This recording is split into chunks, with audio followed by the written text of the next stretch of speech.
Os Estados Unidos sediaram pela primeira vez a Copa do Mundo de Futebol Masculino no ano de 1994. Para a seleção brasileira, o torneio foi especial. Terminou com o 4º título mundial da história do Brasil.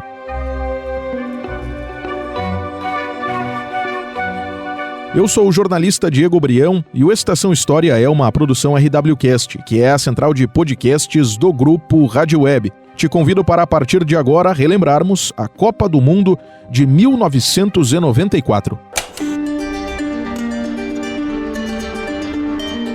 24 seleções disputaram a Copa de 94 nos Estados Unidos. A fase inicial foi dividida em 6 grupos com 4 equipes em cada.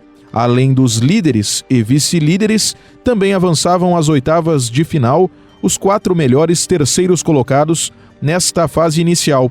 O Brasil dividiu a chave B com as seleções de Camarões, Rússia e Suécia. A seleção, que era treinada por Carlos Alberto Parreira, venceu os russos por 2-0 na estreia, superou os camaroneses por 3-0 na segunda rodada e empatou com os suecos por 1-1 no jogo final da primeira fase.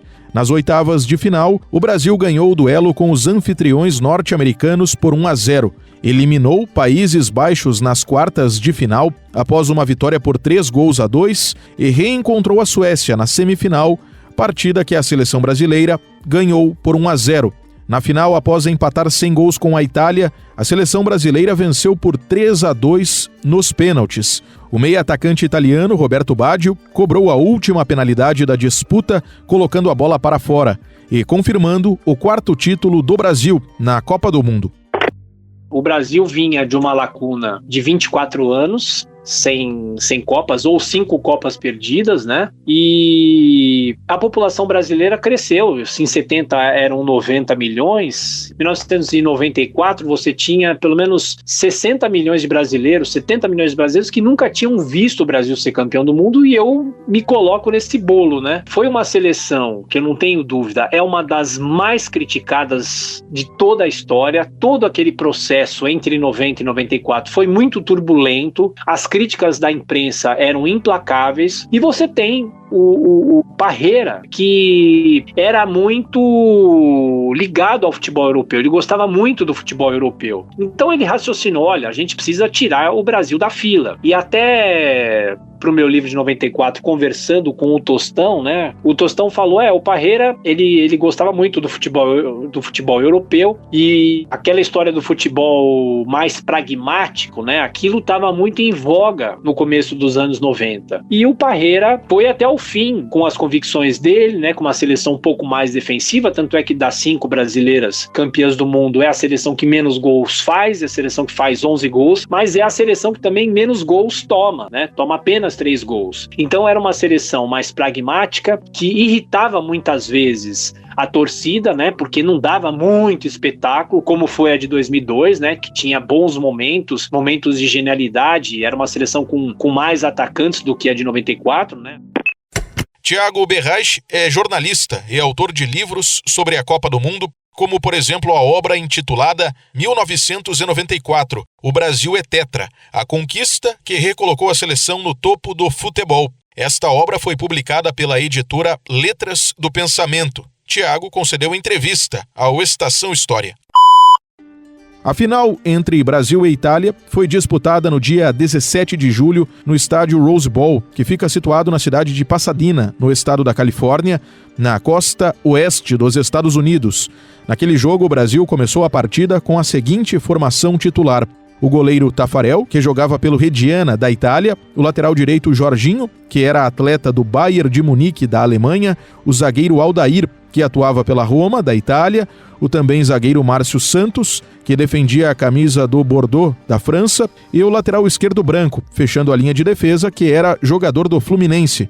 No meio-campo, jogaram Dunga, do Stuttgart, da Alemanha, Mauro Silva, do Deportivo La Coruña, da Espanha, e Mazinho e Zinho, ambos atletas do Palmeiras. E o ataque foi formado por Bebeto, do Deportivo La Coruña, e por Romário, do Barcelona, da Espanha. Parreira utilizou 2 reservas na final: o lateral direito Cafu, que era jogador do São Paulo, e o atacante Viola, do Corinthians. Foi uma seleção que fugia um pouco das características do próprio futebol brasileiro, mas eu acho que é uma seleção que vem sendo, nos últimos anos, revisitada, se é que a gente pode dizer assim. Durante a pandemia, a Globo, Sport TV exibiram jogos da seleção de 94, né? E muita gente teve contato pela primeira vez com os jogos dessa seleção. Então, foi uma seleção muito prática, vamos dizer assim, para aquele momento. Ajudou e serviu para que o Brasil finalmente saísse de uma fila incômoda de 24 anos. E é uma seleção que meio que inaugura uma segunda era de ouro do Brasil nas Copas do Mundo. O Brasil teve 2 eras de ouro nas Copas do Mundo, de 1958 a 70, né, que o Brasil ganha 3 Copas em 4, e essa outra fase de 94 até 2002, que o Brasil ganha 2 Copas em 3 mundiais disputados, né? Então é uma seleção de 94 que recoloca o Brasil no topo do futebol mundial. É a primeira tetracampeã da história, assim como o Brasil foi o primeiro tri e foi o primeiro penta, e até hoje o único penta, né? Então é uma seleção que, apesar de fugir um pouco das características do futebol brasileiro, é uma seleção que foi muito eficiente e ganhou a Copa do Mundo. O Brasil foi campeão do mundo pela primeira vez no ano de 1958, quando a Copa foi disputada na Suécia. Aquela era a 6ª edição do torneio. O bicampeonato ocorreu já 4 anos mais tarde, no Chile, na Copa de 62. O terceiro título mundial da seleção brasileira foi conquistado no México, em 1970. Depois do Tetra, em 94, nos Estados Unidos, o 5º título do Brasil foi obtido na Copa da Coreia do Sul e do Japão, que foi realizada no ano de 2002.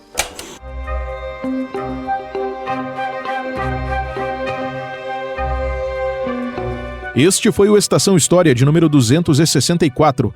Origens das informações utilizadas ao longo desta edição: Federação de Futebol Internacional Associado, FIFA, Confederação Brasileira de Futebol, CBF, e a entrevista concedida pelo jornalista e escritor Thiago Berrache.